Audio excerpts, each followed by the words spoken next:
Bienvenue sur Localement Vôtre, le podcast qui t'aide à trouver des solutions locales pour ton business.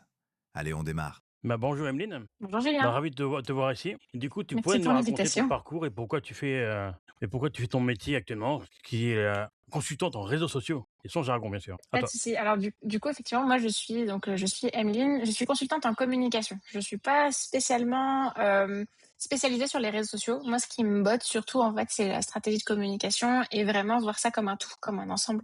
Comme tu le sais, je me présente souvent comme un couteau suisse de la communication parce que justement j'aime toucher en fait à tous les aspects de la com. Et si tu veux tout savoir, quand on était gamin et qu'on nous posait la question qu'est-ce que tu veux être plus tard, moi je voulais être avocate. Et donc du coup, la première fois que j'ai mis les pieds dans un milieu professionnel, bah, j'étais dans un cabinet d'avocat. Ça m'a énormément plu, c'était top, c'était super stimulant. Le premier jour où je suis arrivée, on a été en garde à vue voir un mec qui s'était fait arrêter. Enfin, c'était vraiment troublant et plutôt grisant. Et en fait, quand je suis arrivée au lycée, j'ai découvert le journal, la gazette de mon lycée, et je me suis dit, tiens, c'est sympa, ça aussi. Et je me suis rendu compte que ce que j'aimais, en fait, c'était l'humain. J'aimais beaucoup rencontrer les humains, écouter leurs histoires, les retranscrire. Et finalement, tu vois, dans le métier d'avocat, il y avait un petit peu ça, t'écouter l'histoire de la personne, ce qui avait fait qu'elle était arrivée là. Euh, Ça pouvait être des dossiers d'adoption comme des dossiers de pédocriminalité et des trucs horribles, mais en fait t'écoutes vraiment le parcours de la personne. Et quand je me suis retrouvée dans la Gazette, bah du coup c'était quand même un peu moins glauque, donc c'était plus simple à gérer au quotidien. J'adorais aller interviewer les gens pour faire des petits articles, j'adorais le moment où en fait le journal a été imprimé et tu le vois, et là tu vois ton travail et il a pris vie, il est là. Et là je me suis dit ah ouais, ok, ça j'adore, ça c'est trop cool. Donc je me suis dirigée vers vers des études pardon de journalisme dans une école à Bordeaux qui s'appelle le CELSA. Pas du tout le CELSA, qui s'appelle l'ISIC. Je n'ai pas été prise au CELSA. Et très vite, j'ai découvert que dans la communication, il n'y avait pas que le journalisme. C'est un des aspects. C'était un tout petit aspect en fait de la communication et de tout ce qu'il existait. Et là, je me suis dit, ok, le champ des possibles est juste incroyable. J'ai découvert assez vite une association où en fait c'était une association qui était une agence de communication. Il y avait des vrais clients, des vrais budgets.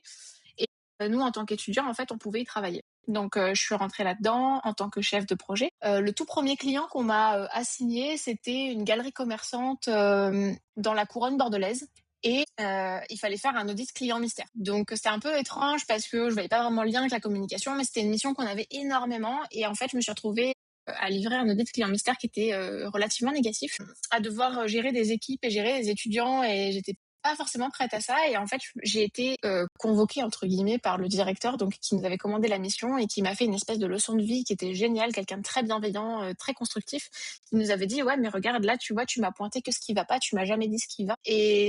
Et dans tout ça, il m'a dit tu m'as pointé tout ce qui va pas, mais tu m'as pas du tout pointé ce qui va. Et même dans ce qui va pas, c'est pas très constructif parce qu'en fait derrière il va manquer un peu des propositions. Qu'est-ce que je fais pour l'améliorer? Qu'est-ce qui s'est passé? Pourquoi? Et finalement creuser un peu plus en substance. Donc il nous a renvoyés chez nous, on a dû recommencer, on a dû refaire le support final, où on a beaucoup plus investigué en fait avec les étudiants qui avaient fait le client mystère, qu'est-ce qui s'était passé, et on a complètement refondu notre proposition. Et en fait ça m'a profondément marqué.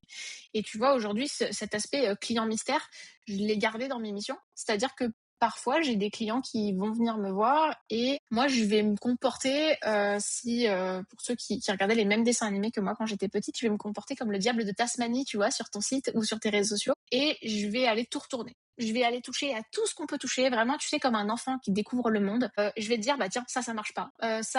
J'ai pas compris. C'était pas clair. Là, je suis un peu restée sur ma faim. Ça, par contre, c'était top. Et mon objectif, bah, c'est de rendre quelque chose d'extrêmement constructif et de pouvoir t'amener, en fait, un support sur lequel, à la fin, bah, tes prospects, tes clients, ils sont contents, ils sont bien, en fait. Donc, du coup, voilà, pour la genèse un peu de comment j'en suis arrivée là. Donc après être passée en agence de communication étudiante, j'ai été en alternance dans un centre de recherche vers chez moi, dans le Pays Basque. J'y suis restée 5 ans. Et j'avais la chance d'être avec des équipes qui avaient des projets passionnant. C'était un centre de recherche pour la transition énergétique, donc tout ce qui est développement durable autour du bâtiment. Donc c'est-à-dire qu'on allait réfléchir vraiment du moment où le bâtiment est construit, enfin et même réfléchi et dessiné jusqu'au moment où il est déconstruit, comment tu optimises pour qu'il pollue le moins possible. Et je discutais avec des ingénieurs qui étaient tous des pointures dans leur domaine. Un jour, on pouvait parler d'eau, le lendemain, on pouvait parler de tuiles, le surlendemain, on allait parler d'isolant. Et j'avais l'impression d'avoir plein de clients, plein de projets, et j'étais super bien accompagnée avec des gens qui avaient envie de faire connaître leurs histoires, tu vois, on y revient, de faire comprendre ce sur quoi ils travaillent, de démocratiser énormément ce savoir et de le rendre accessible.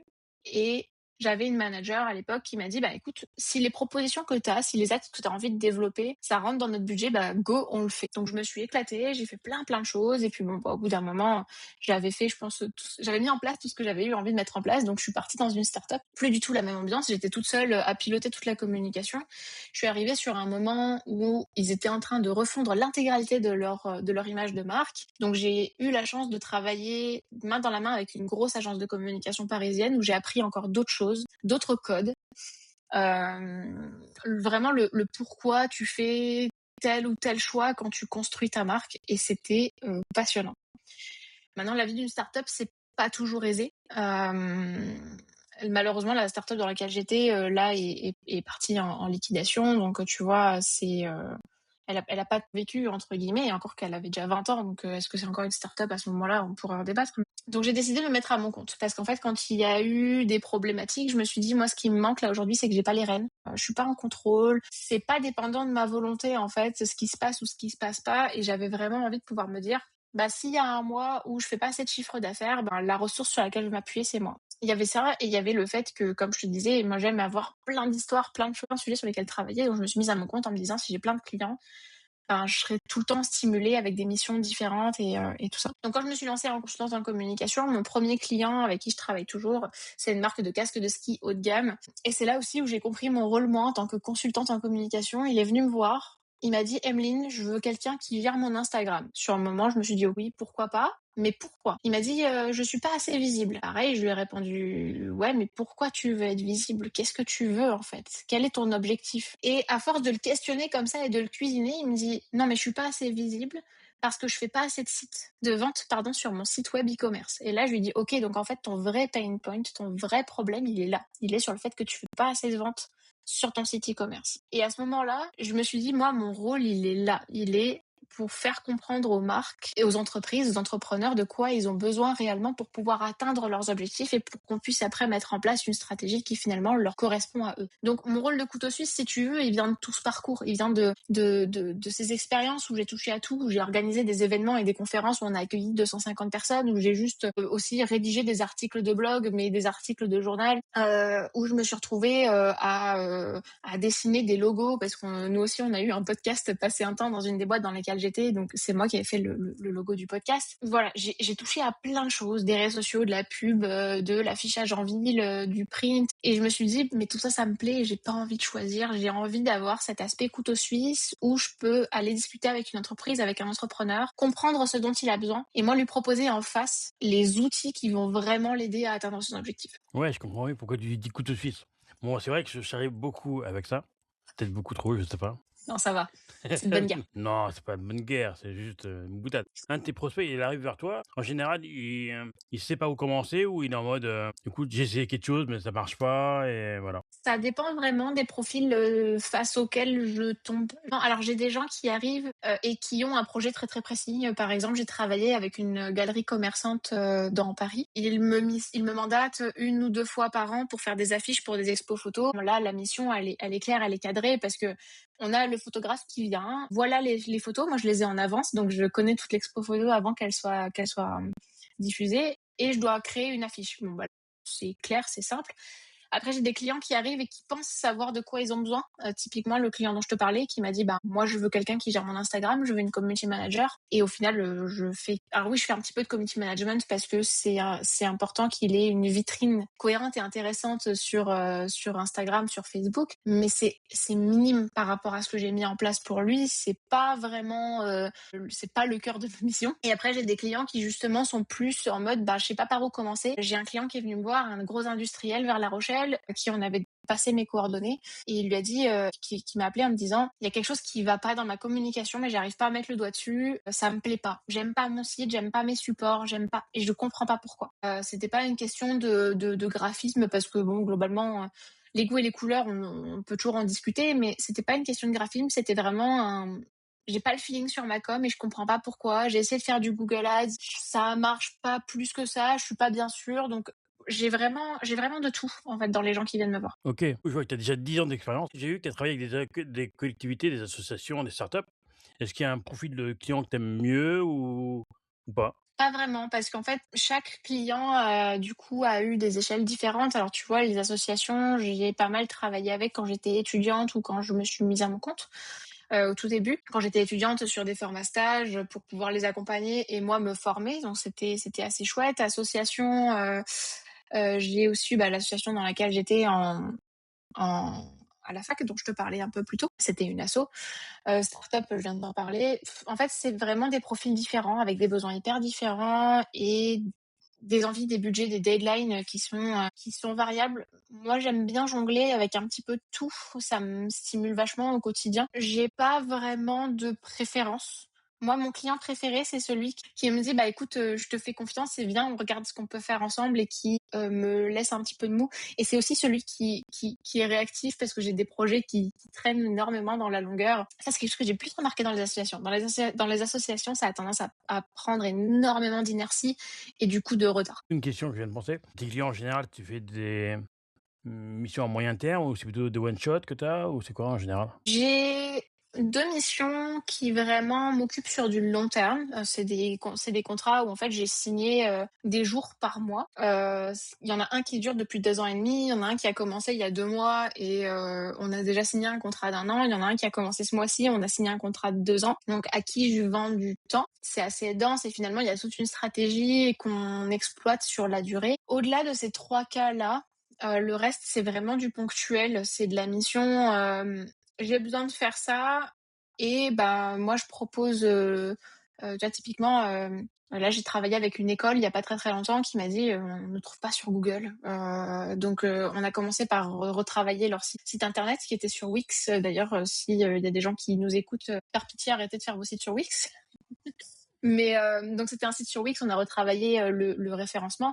Ça a duré 2 mois parce que, justement, tu vois, il me manquait des infos pour pouvoir finir la mise à jour et à côté de ça, j'ai pu accompagner des entrepreneurs sur, du 3 mois, 6 mois quand c'est: «Bah, tiens Ameline, je maîtrise pas du tout tel réseau social» ou «Je sais pas comment faire ça».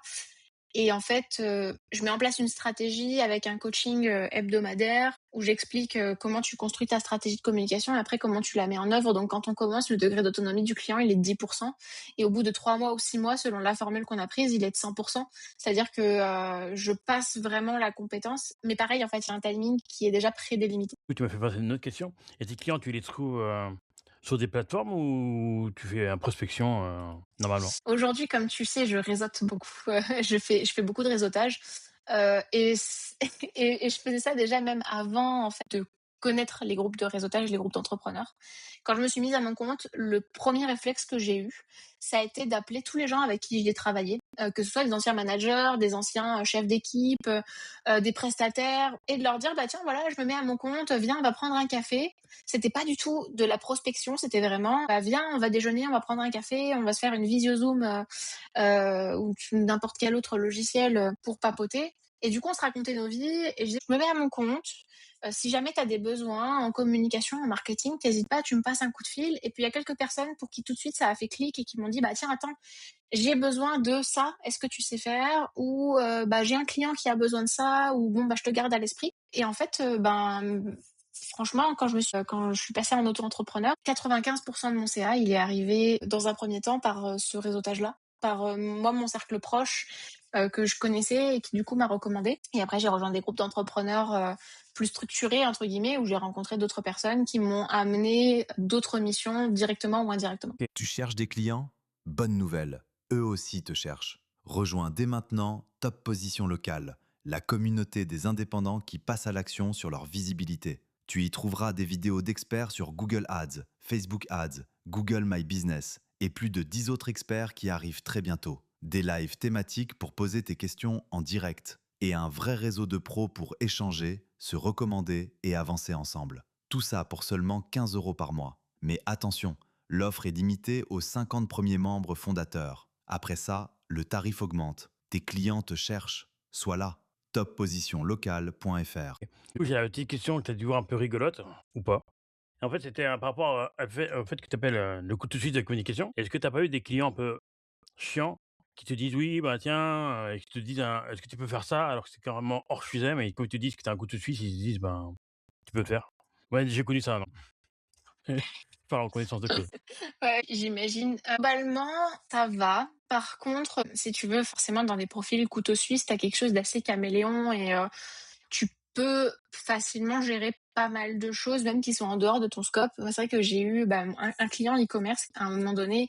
Tu sais, tu donnes le bout de la main et puis ça essaie de prendre le poignet, puis ça essaie de prendre le coude, puis l'épaule et puis et j'ai eu un moment donné où je me suis retrouvée à gérer des trucs qui étaient pas du tout dans mon scope. Et sauf qu'en fait, ça s'est fait de façon assez insidieuse. Je me suis pas rendu compte que ça dérivait beaucoup. Et il y a un moment donné où je m'éclatais plus du tout dans la mission, où moi ça allait plus. Je me suis dit, waouh, mais ça me plaît pas.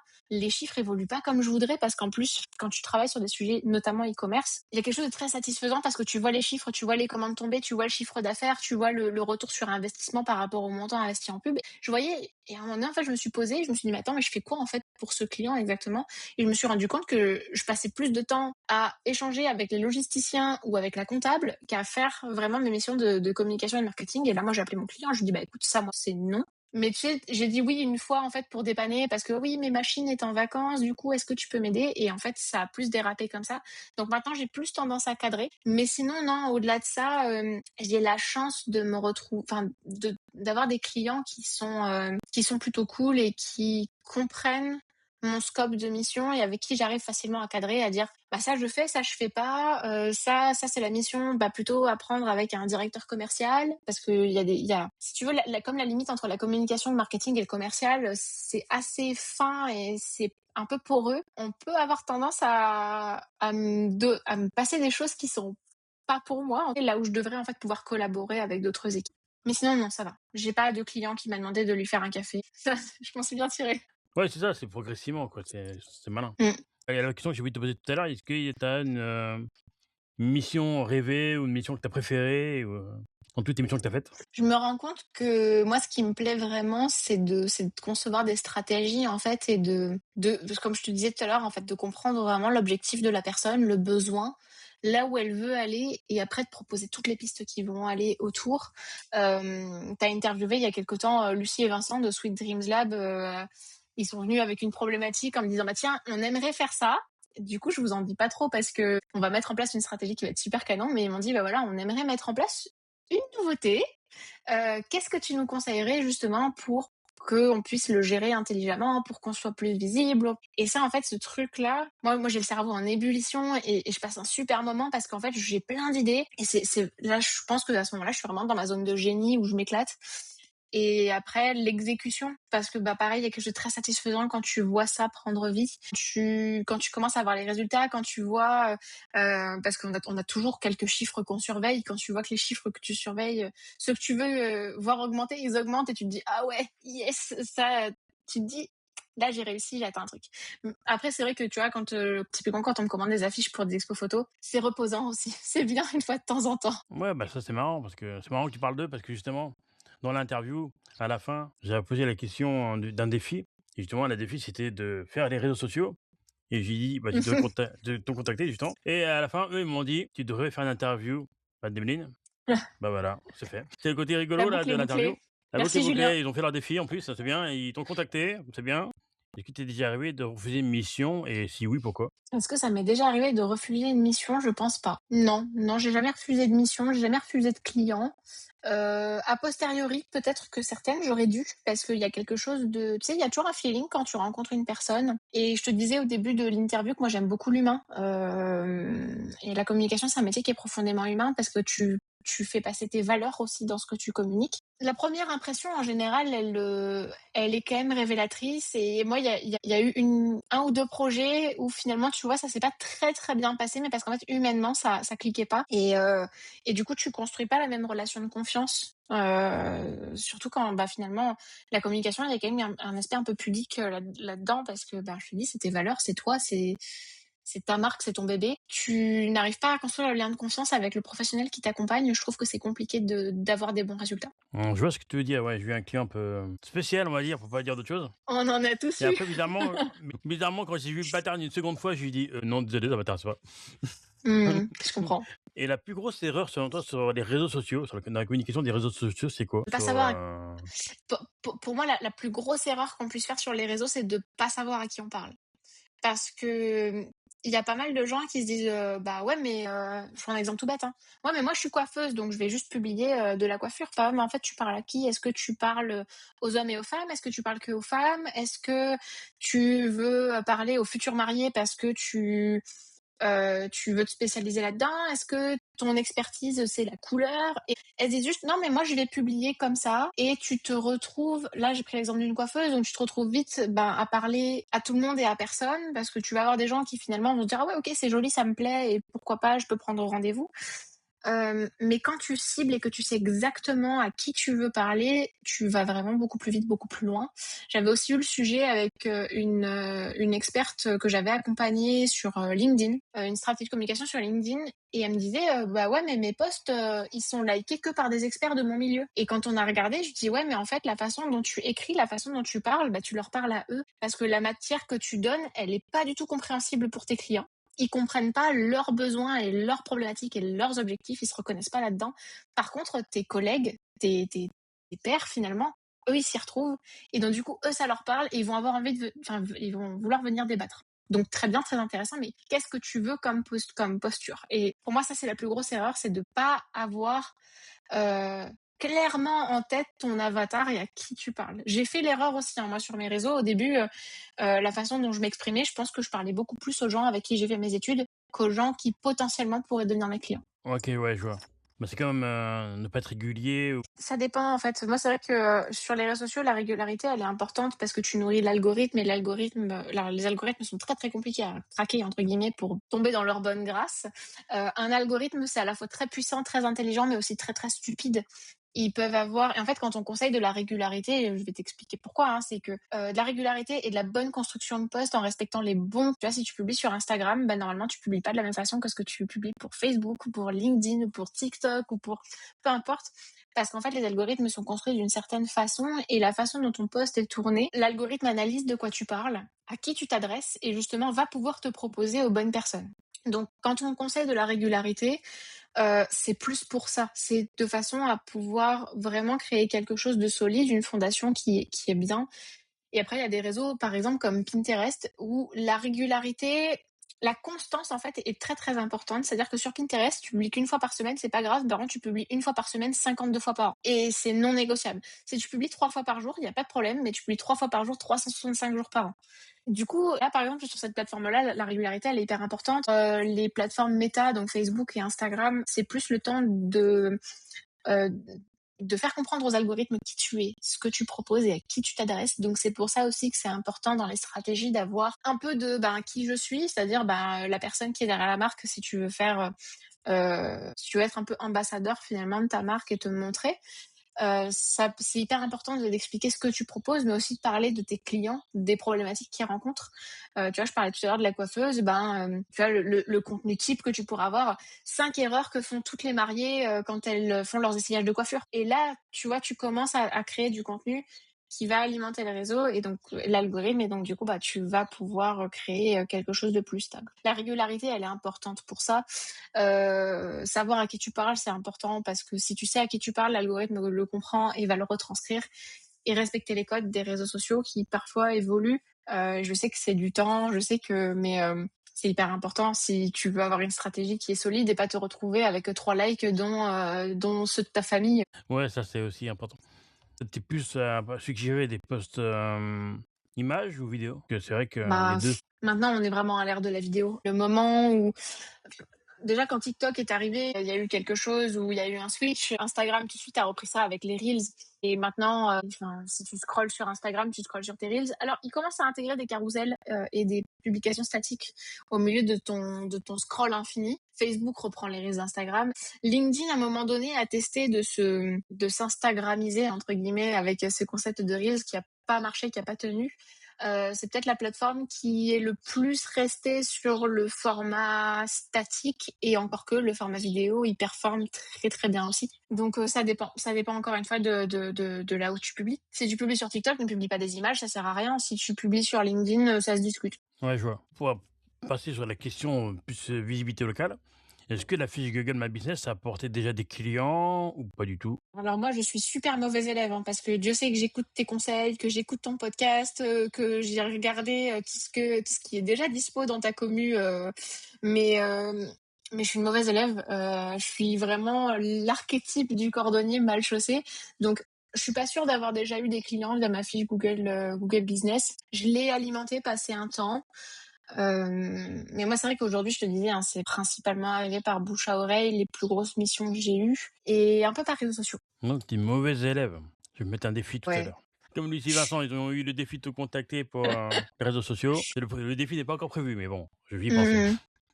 Ouais, pas de souci. Si je me trompe pas, tu es basé à Langlais dans le sud de la France. Est-ce que être ancré localement, du coup, ça te t'ouvrir des portes locales ou au contraire, ça te limite ou pas du tout? Aujourd'hui, j'ai pas de clients en local, assez peu.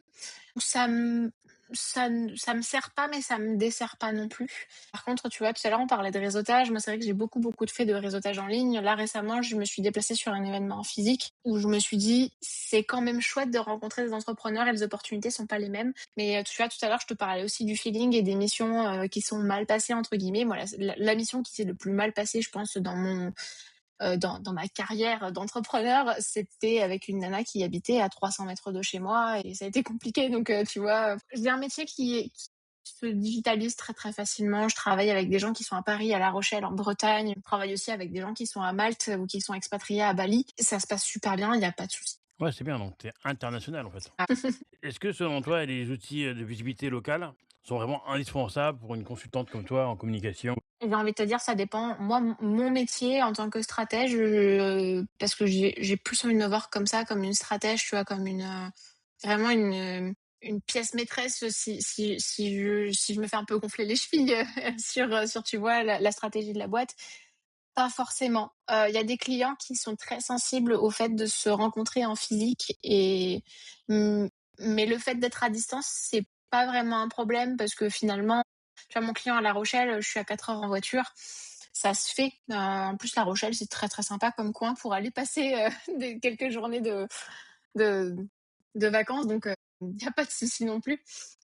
Donc je suis pas sûre. Par contre, sur d'autres types de métiers comme des imprimeurs, par exemple, c'est plus important, parce que même si les imprimeurs en ligne, il y en a plein, il y en a de plus en plus qui d'ailleurs ont des tarifs qu'un imprimeur en local ne pourra jamais, sur lequel il pourra jamais s'aligner. Moi, je suis encore un peu à la vieille école entre guillemets là-dessus, où ben je connais mon imprimeur, je sais que je peux lui passer un coup de fil quand j'ai un problème et j'ai besoin de faire imprimer des catalogues la veille pour le lendemain. Et là, je trouve que la visibilité locale, elle est importante, parce que tu peux aller voir le matériau, tu peux le toucher, tu peux aller récupérer ta commande, tu peux avoir une relation. Ça devient presque en fait la même relation que ce que tu pourras avoir avec ta boulangère ou avec ton fleuriste, tu vois. Oui, pour l'imprimeur, ça a un côté aussi éthique parce que tu as pas besoin de faire envoyer, du coup, c'est plus écologique. Bien Après, sûr. c'est vrai que si certaines personnes, si je prends l'exemple de ma femme, toi, par exemple, si tu dis, elle chercherait qu'une communicante, je sais qu'elle la Mhm. chercherait localement, ça c'est sûr et certain. J'en doute même pas une Mhm. seconde. Et est-ce que tu as déjà perdu du temps et de l'argent avec des outils qui n'ont rien donné? Je parle pas forcément de Google My Business, hein, ça peut être d'autres choses, hein. Alors, je pense que j'ai perdu de l'argent sur un outil justement de gestion de fiches Google, où je me suis dit, tiens, ça a l'air super chouette, ça peut m'aider à développer, à aller plus vite, etc. Et en fait, ils avaient quelques fonctionnalités qui n'étaient pas natives à la fiche, mais le reste, je pouvais le faire depuis la fiche. Donc je me suis dit, bon, j'ai pas perdu beaucoup d'argent, j'ai pas ça m'a par contre fait gagner du temps, ça c'est vrai, mais finalement ça valait pas le coup en fait, entre le coût que ça valait, même si c'était pas très très cher, et le temps que je passais moi sur la fiche de mon client. Là, après j'ai testé des outils plus sur les réseaux sociaux, ça a été un peu plus mitigé, on va dire. Je sais pas trop Pas trop si je peux en parler, si. Tu peux, je pense pas qu'ils vont nous écouter. J'ai testé quelques outils de prospection sur les réseaux sociaux et aujourd'hui, ils tiennent pas toutes leurs promesses, on va dire. Et aujourd'hui, j'en ai pas à recommander d'ailleurs pour l'instant qui moi, m'a satisfaite à 100%. Oui, je vois. Bah, de toute façon, même dans les outils en général, je peux en parler si tu veux. Même dans les outils de quand je gère les réseaux sociaux, j'en ai testé plein. Bah, je suis resté Mmh. sur le même, hein. D'ailleurs, je les ai croisés à l'agro-entrepreneur, ils sont super cool. Je sais pas si tu connais, c'est Metricool. Et franchement, eux, ils sont bien. Ah, Après, c'est sûr que j'en ai déjà les outils entendu de parler, prospection. sûrement par toi, mais je l'ai jamais testé. Oui, en plus, ils ont une version gratuite et toi qui aimes bien les statistiques et tout ça, ils vont te dire ouais, ça marche bien, ça marche pas bien. OK. Ah, j'irai tester. Après, les outils de prospection, il y en a plein, hein. Oui. Oui, Il y en a oui, plein, vraiment. j'en ai Il y en a testé plein, sur Meta. en fait, il y en a plein, mais je pense que si, ça dépend de ta cible et de l'approche. Et puis, je pense que c'est aussi une part de chance, entre guillemets, parce que si le mec, il est pas réceptif tout de suite, il va être envie de te dire, bah non. C'est ça. Après, moi, c'est que là, Non, tu vois, j'ai eu testé des outils, je crois qu'on en a déjà parlé en off, mais j'ai eu testé des outils qui m'ont pas satisfaite, notamment sur Meta. Par contre, plus récemment, j'ai investi, moi, sur des agents IA. C'était quelque chose que je voulais faire depuis un petit moment. Là, je pense que je perds un peu d'argent parce qu'honnêtement, c'est pas mal. Et tu vois, ils ont une fonctionnalité de prospection sur LinkedIn qui, par contre, est canonissime et qui marche très, très bien. Mais pour le reste, c'est pas mal, mais sans plus. Donc là, je suis plus en train de bifurquer. Tu vois, j'ai rencontré en conférence des gens qui sont des petits geeks, entre guillemets, IA, qui m'ont donné plein de conseils pour faire mes propres agents IA en utilisant certains outils. Et je pense que je vais passer là-dessus parce que là, aujourd'hui, les agents IA, tout fait, ça coûte cher, mine de rien. Et pareil, ça remplit pas toutes leurs promesses. Je me dis c'est pas mal, mais au final, là où je pensais que vraiment j'avais presque peur d'en devenir hyper dépendante et de leur déléguer mon business, même si je sais que c'est pas forcément la façon que j'ai de travailler, je leur délègue pas tant que ça. Donc, on peut arriver à la partie conclusion. Est-ce qu'il y a quelqu'un que tu Mhm. auras envie d'inviter, qui a une activité locale ou qui soit une freelance comme toi? Bien sûr. Alors, en local, pas forcément. Non, ça peut être un freelance, hein. Quand je dis local, ça peut être soit un artisan, un commerçant, un freelance. Ouais. Alors, j'essaie quand même, tu vois, de réfléchir. J'ai rencontré il y a pas très longtemps via un réseau que tu connais bien, dans lequel on s'est rencontrés finalement. J'ai rencontré un agent immobilier qui s'appelle Christophe. C'est quelqu'un qui est solaire, avec qui j'adore discuter et qui, je pense, aurait une jolie histoire à raconter si tu avais envie de le recevoir. Donc, je te donnerai ses coordonnées. Lui, c'est un agent IMO. Il est mandaté Efficity. Donc, je te passerai ses Je vois, coordonnées. avec grand plaisir. Et si tu avais le mot de la fin, qu'est-ce que tu aurais à dire en 30 secondes, même 1 minute? Pas, tu pas obligé de faire un mot, tu peux faire plusieurs mots, allez. Tu as le droit de faire plusieurs mots. Tu dois faire plusieurs mots, ok. Bah, le mot avec lequel j'aimerais vraiment laisser les entrepreneurs, et si tu devais retenir une chose de ce podcast, c'est apprendre à définir son message, apprendre à être sûr, à savoir à qui on parle. Parfois, choisir une niche et se spécialiser sur quelque chose. Venant d'un couteau suisse, c'est loin d'être hypocrite, hein, mais mais ça peut vraiment faire éclater vos résultats et dans le bon sens du terme. Et vous allez vraiment beaucoup plus vous amuser, beaucoup plus être visible, être vu. Euh, Soyez sûr à qui vous parlez parce que ça vous apportera vraiment, vraiment quelque chose. Et sur les réseaux sociaux, si je dois vous donner un conseil en 3 mots, soyez clair. Faut qu'on comprenne ce que vous faites en 10 secondes. Soyez cohérent, c'est-à-dire que si vous utilisez certains mots-clés ou certaines expressions sur LinkedIn, faut pas que vous vous contredisiez sur votre fiche Google ou sur Meta. Et après, soyez actif/réactif. Un profil qui est mort, ou quelqu'un qui met une semaine à répondre, bah ça inspire pas confiance. Donc inspirez la confiance. Peut-être oser déléguer si ils savent pas faire, hein. Osez déléguer, ouais, carrément. Faites confiance aux personnes aux personnes que vous contactez. Je sais que des communicants, il y en a des très très bons partout en France. Même moi, j'en suis quelques-uns pour ma veille et parce qu'on n'a jamais fini d'apprendre. Mais si un jour vous avez envie de déléguer, prenez quelqu'un en qui vous avez confiance et que vous aurez pas envie de fliquer. Eh, par contre, je viens de penser à un truc, je viens d'oublier ton défi. C'est quoi que je t'ai dit de faire comme défi? Ah, est-ce que j'ai envie de te le rappeler? Ah, je l'ai oublié! C'était quoi déjà le truc? Je Ouais. te disais que j'étais une très mauvaise élève sur Google Business. Oui, c'est vrai, t'es mauvais élève. Eh ben, essaie de mettre à jour ta fiche Google My Business sur un mois, comme ça, essaie d'être régulière. On va voir ce que ça va Non, mais apporter. elle est à jour. Mais par contre, il se passe pas grand-chose dessus. Mais toutes les informations sont à jour. Oui, mais en fait, j'ai vu que t'étais pas très loin du top 3. Ouais, tu peux monter 4-5, toi? 4-5, tu peux gagner des clients. Surtout que OK, les 3 bah, premiers écoute, ils sont sponsorisés, donc ça veut dire qu'après tu peux gratter. Tu peux aller c'est gratter bon à des savoir. clients là-bas. OK, bon. Merci de ton écoute. Besoin de visibilité locale? Retrouve les solutions sur smart-marketing.fr. Tu peux retrouver les sources et les liens en description. N'hésite pas à me contacter si tu as des questions.